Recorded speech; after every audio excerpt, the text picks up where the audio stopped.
A lot of us make money our God. We make money the most important thing in life.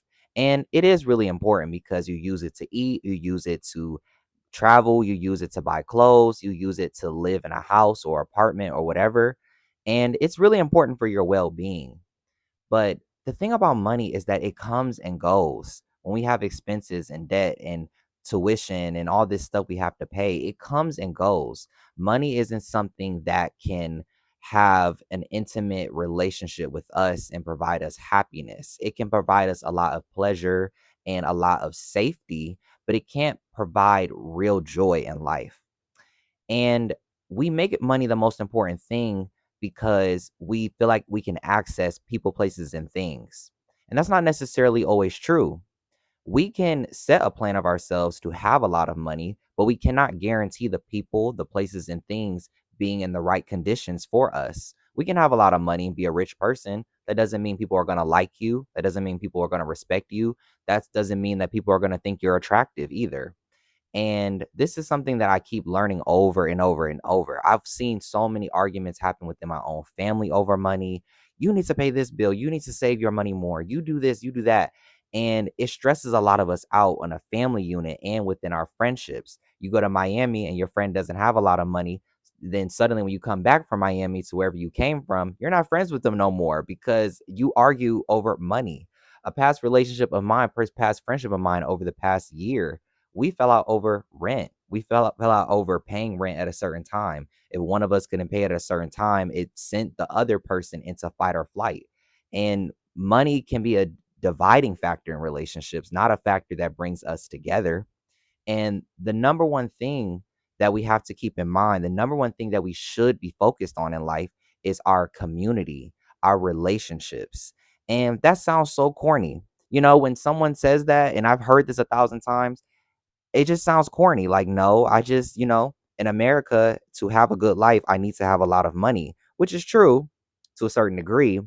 But what about your relationships? Because money can't provide true joy.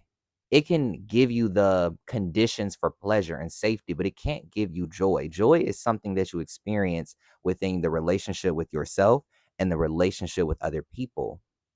And over this summer, I planned ahead to have this job, this internship, this program.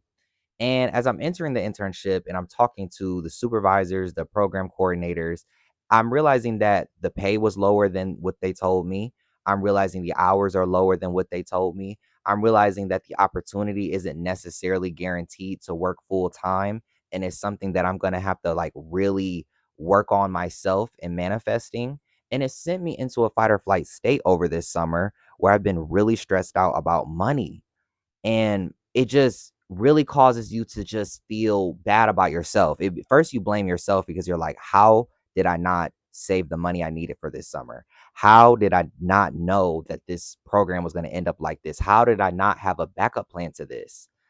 And, all of that caused me to have a lot of self esteem issues. It caused me to, you know, be more isolated and more pessimistic about life and living entirely. And through all the crashing out that I've done this summer, the one thing that I was left with was not the capital, obviously, from money because of the program. I was left with something that's more important, which is social capital. I realized how important the people around me were in my life and existing. So many people contributed to me right now having the motivation and the well-being to eat, to live, to just go about every day. So many people contributed to this well-being that I have right now, this clarity of mind. My therapist, my mom, my dad, my brother, 5, 6, 7 different friends. And not only these friends show up for me financially, giving me money, loaning me money, also just providing comfort, care, communication, a conversation just to complain about what's going on in my life. A lot of us don't even have the space to complain to people, when life does go a certain way that we don't want. I can't always be positive. So it's some moments where I need to just complain about what's going on. I need to talk about the suffering that I'm going through. And I've been able to do that over this summer. And I think that a lot of us, I was talking to one friend about it. We say that when you tell your friends that you're going through something negative and you're complaining about it, it feels like trauma dumping, which is just a new age term that the internet has come up with, where we're shaming each other for talking about what we go through, the trauma, the stress, and the fight or flight states. We demonize that. And you shouldn't always I learned that you don't have to always ask for permission to talk about the good, the bad, and the ugly that's happening in your life. I mean, someone can present the boundary that, hey, I don't want to talk about that right now, or I'm not in a space to talk with you about that. And that's fine. But a friend should be able to listen to you. They're not your personal therapist, but when it comes to certain situations and problems, they should be able to listen to you. And this is something money can't do. You can't have money listen to your problems. It can't fix all of your problems, even though my problem right now was coming from a financial origin.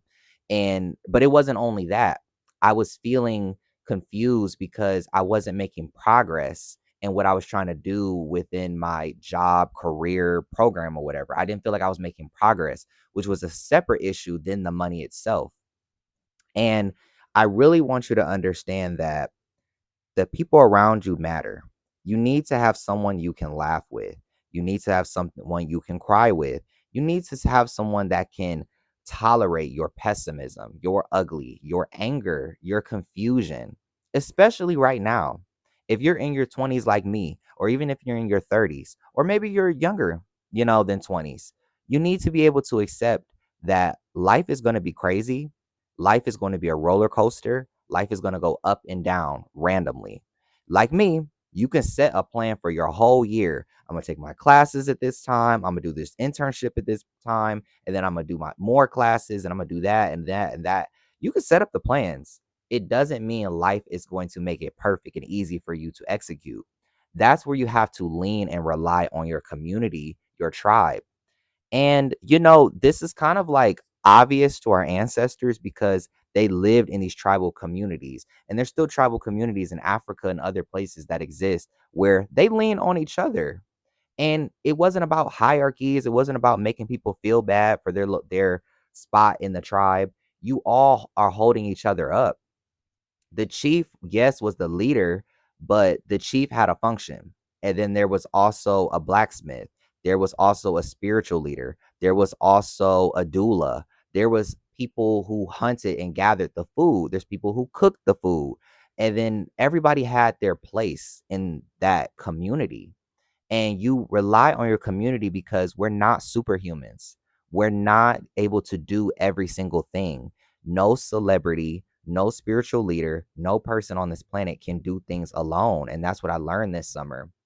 And you have to rely on the abilities, the relationship, the conversations that you have with your friends, with your family, because that's how you're going to remain sane in this life. Life is going to do so many things that will drive you crazy.